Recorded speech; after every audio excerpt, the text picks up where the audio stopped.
Last time we left off, we had made it to the save point a little further ahead, but I just want to backtrack to this room and recap a couple of things that happened at the end of the last part, because they're going to be important in the next area. So we made it to these statues. We learned about bringing the girl to them lighting up and moving out of the way, which was super cool. We moved into this room, which basically taught us a little bit about maneuvering her through the environment in regards to things that we can do, but she kind of needs our help to do. We learned about basically helping her up ledges, and that's going to be super important in this next part, because as we progress forward here, we're basically going to see that mechanic repeated in basically an interesting way. So right here, holding her hand, we get this really cool animation scene where you see the rubble fall into the water, and then we end up pulling her up. And what's really neat about that is mechanically no different from what happened in the previous room. The area we just left where you had to pull the girl up from that ledge in order to progress is identical to that cliff, or the bridge falling and she kind of being on this cliff and near death.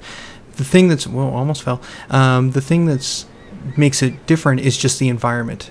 You know, technically there's nothing programmatically different about that. I mean, there's a lot of like sequence and NIS events and different things going on there, but the actual act of like the player knowing what to do is already ingrained. You know that you hit triangle and you pull her up, and that's something that has already been taught. So you teach the player about basically the mechanic in a safe environment, and then you have a more interesting moment where the player doesn't feel like they're trying to figure out what they have to do. They know what they have to do, and they just have to execute on it, so they can have more of the wonder of the experience.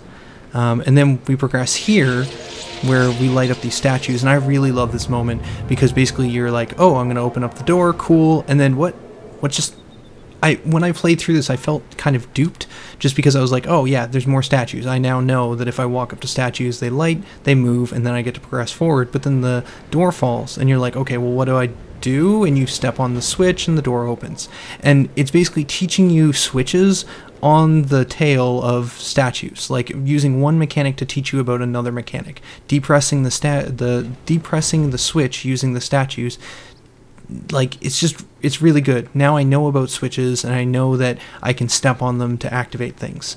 It's a cool way to introduce the player to that without having to make them do something like find the switch in order to open the door. Like, if you run up to that door, you could have just had it so that the switch is there and the door just opens when you reach it, and I guess technically it would be sort of similar, but instead you created a moment with that, which is interesting.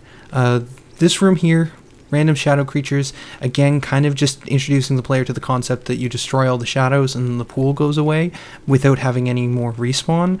It still didn't quite clue into me yet that that was what was happening, but in the next room it kind of becomes more clear. So we're in a room, and we can take that door back, but we know there's nothing there.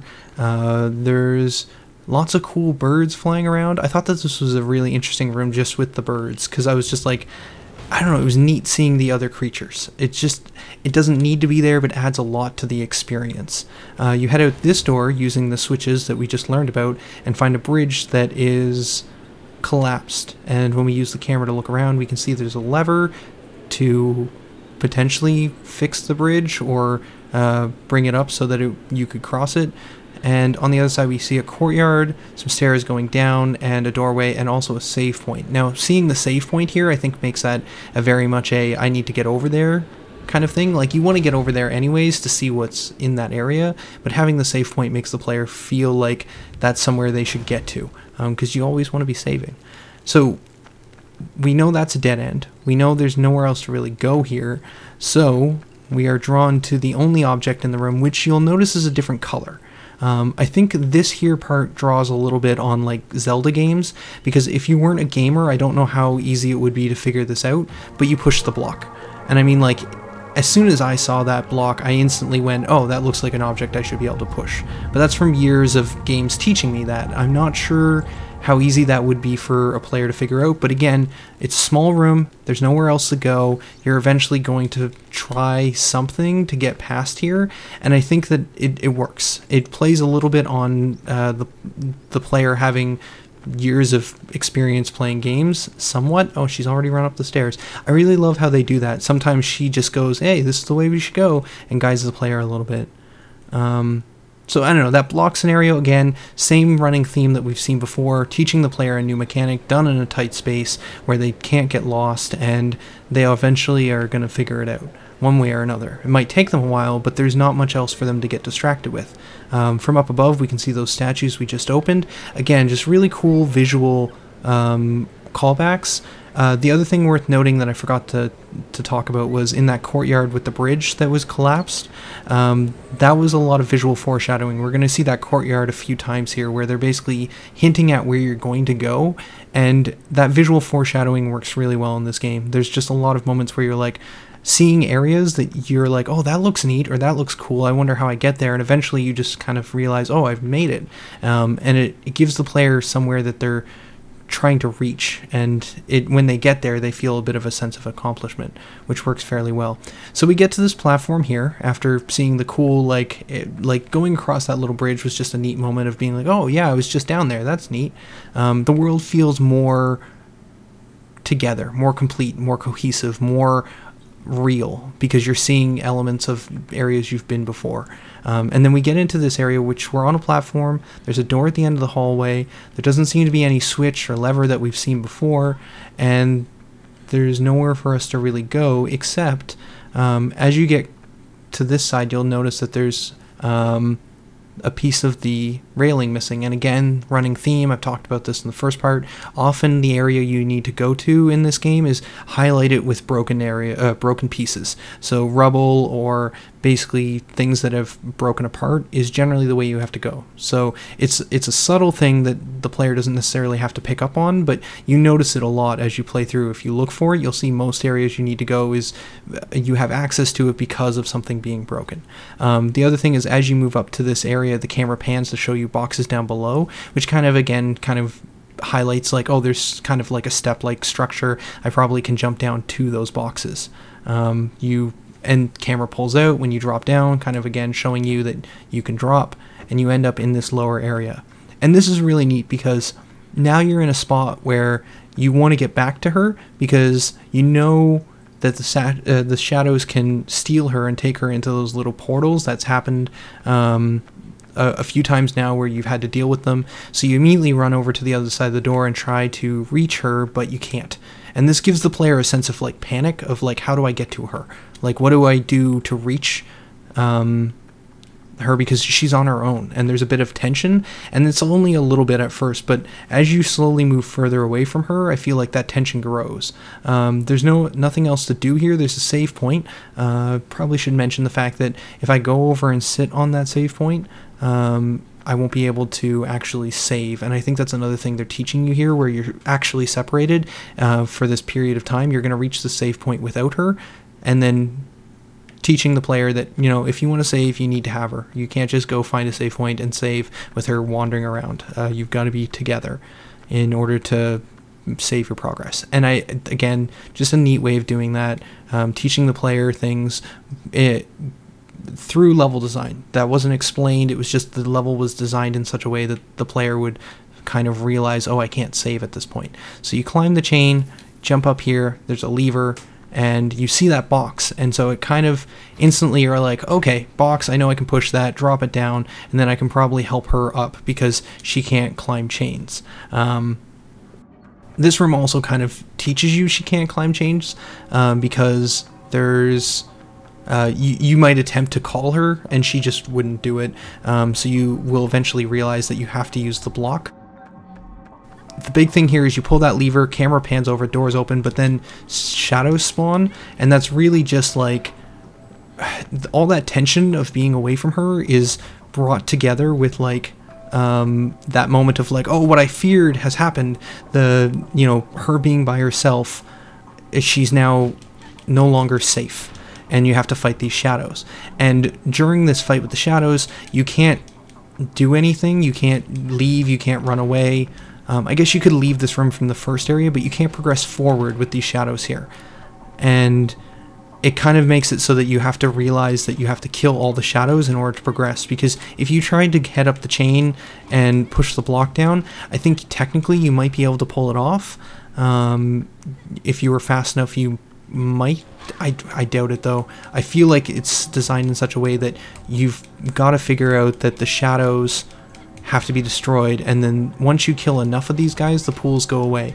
And this is the first time where you really see, like, okay, they're just spawning, but then once you kill enough of them, the shadow pools just dissipate. And it doesn't necessarily have to concrete in now, but within the next few times that happens, you're eventually going to realize, oh, okay, kill the shadows, shadow pools go away. So we climb the chain, because we're still progressing forward. There's a door there that we can see, so that we know that's the way we have to go. We've probably explored the rest of the room when we were trying to find a way to get that door open to get to her, so we know that's the way we have to go. And if we call to her,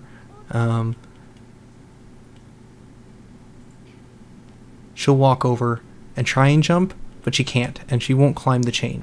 So again, somewhat straightforward. We push the block. The puzzle itself isn't hard, but it's not meant to be. It's meant to be teaching the player, okay, we've taught you about what? We've taught you about exploration, we've taught you about switches and doors, we've taught you about chains, we've taught you about pushing blocks. Now this room takes a lot of that, with also combat, takes all of that and puts it together in one room, and kind of takes everything that we've learned up to this point, or a good portion of it, and throws you into a simplistic puzzle. Now this puzzle isn't hard, but again, it's not meant to be. It's more just being like, okay, use the tools that we've given you to solve this room in a very simple way.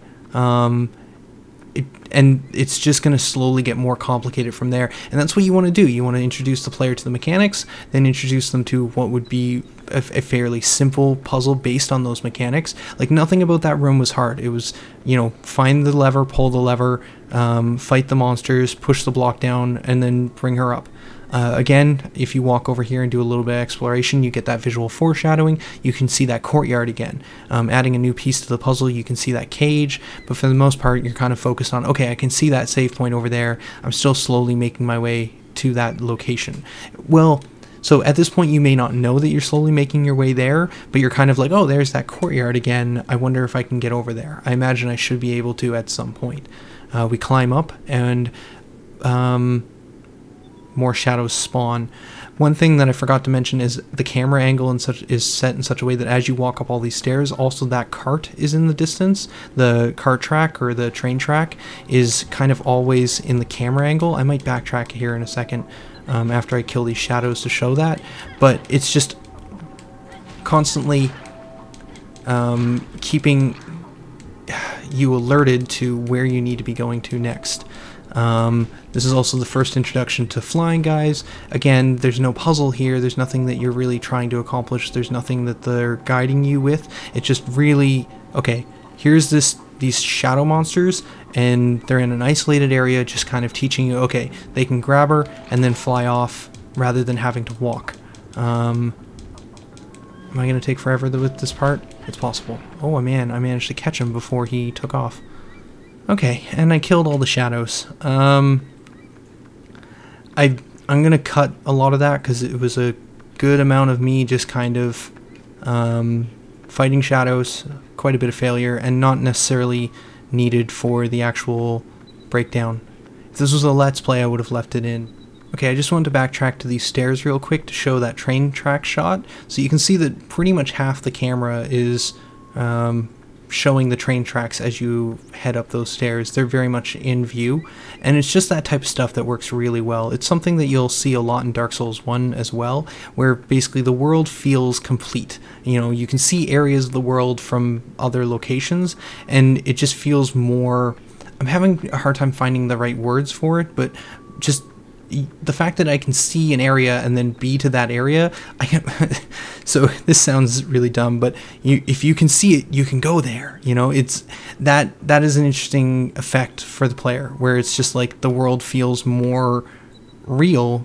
It doesn't feel like that's just a backdrop. Also visual callbacks here. We can see the room we were just in, and I think if I move that block around, it would be in that spot. So the world just feels much more, it doesn't feel as static. It feels more like you're actually having an impact on it. It's more of a feel thing, and it's hard to put that into terms. I don't have the right terminology for it, I guess, but it's definitely something that has a great effect on the overall experience for the player. So we head down onto the tracks. The first time I played this, I went the wrong way and ended up going all the way around and hitting a dead end. And then after backtracking, I found this cart, and it's like, okay, that's cool. And then the first thing I tried doing was pushing it, because that's what I knew how to do. And I was like, okay, this seems really slow, and eventually realized that I can just hit this lever, and then that'll push back and forward, but she's standing on the track, so it's not letting me do that. But I can call her and get her to stand up here. This is something that I don't think we ever see again. I don't think the trolley ever comes up past this point. It's just it's a neat moment, and I think that's what this game really strives on, is creating these really cool experiences for the player. And so that track that I could see in the distance, well, now I'm passing it, and if I had have moved the camera, I would have been able to see the stairs that we just walked up. And in the distance, again, courtyard, and there's the stairs. So it's just, as you move around, you eventually get bits of the world, and over there, again, that looks like a cool place. I wonder what's going on over there. It's just, oh wow, I didn't even realize you could see the windmill from here. It's just, it's good. It's really, really good. I'm going to try and think of a better way to describe that next time, but I think this save point seems like a good place to stop. I think I've been going for another 20 minutes rambling. I don't know if this was better or worse than the last one. I feel like I wasn't as it wasn't as jam-packed with information this time. Again, I'm just calling out the things that I'm seeing and just the analysis of the mechanics and the puzzles, and just trying to talk about what's going on here. In fact, I think I didn't do as much as I did last time. I didn't go as in depth, because at this point we're not so much learning new things as much as just looking at the way that they're building them and trying to highlight, you know, why did they build them this way. And I guess I didn't touch very much on the why. I don't know.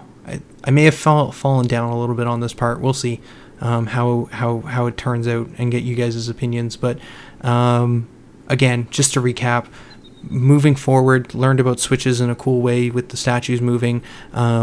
We see this courtyard always visually there. We see it for the first time when we head through that door. We learn about pushing blocks. Then we get a cool room where we learn about putting all those pieces together, pushing blocks, chains, switches, doors, fighting. We get through this area where we're heading up these stairs, fight some guys on top, then go down, and we have a really cool trolley moment. And that's really what that is. It's just a neat, like, oh, cool, I'm riding on this trolley. And then we progress forward. At this point, yeah, we're very much in an experiential part, and maybe that's why I felt like I wasn't describing as much, because really the only big, like, puzzly design area was the room. Everything else was more just an experience for the player, which is cool, because as a player here, you never feel like you're bored. You're seeing and experiencing new things without kind of being thrown a whole bunch of puzzles. And that's actually a really neat point that I hadn't actually considered. And that's part of the reason I'm doing these videos, is just seeing things that I may have still missed. Yeah, it's really interesting that they chose to just not really throw much at the player in this section. It's just more about the experience. Anyways, I'm going to stop. Next time we'll continue forward and do some stuff down there potentially. For now though, this is Tolhe signing out. Later guys.